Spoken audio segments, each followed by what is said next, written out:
say he personally killed Simeon and Toko, quite professionally as a hired killer. He was an assassin, and saw him alive a few days later. Others still living at this writing say that they saw Toko physically slaughtered and watched him bring himself back to life before their astonished eyes. Simeon Toko unleashed his army. This event was witnessed by thousands of people on January the 4th, 1959. And on that day, the cherubims and seraphims appeared and stood against the Belgian colonial army. The citizens of Leopoldville saw an army of about 1,000 very small men, about the size of children or dwarfs. These are like the size of the Patois, with very muscular, imposing bodies. Each of them diminutive, human-looking creatures, showing great strength. This is where you get the character of the best from, which is the Twa or the Anu people.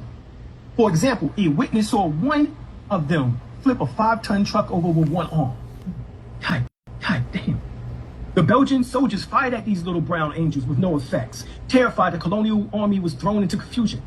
The little men disappeared as suddenly as they appeared. 1 year after this amazing mass apparition, the Democratic Republic of Congo was a new and independent country. So you got to ask Simeon Toko, what was he practicing? Was he practicing Palo Mayombe or some of the other Palos?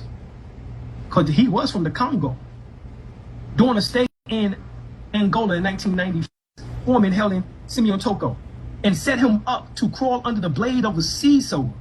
While he was under the engine, right? This is while Simeon Toko was under the engine, the foreman sitting in the driver's seat started it up, severing into pieces the body of Simeon Toko. Terrified, Kahani stood frozen in the spot watching. The foreman shifted into reverse and backed it up, and then got off to check the damage. Then the unbelievable shit happened.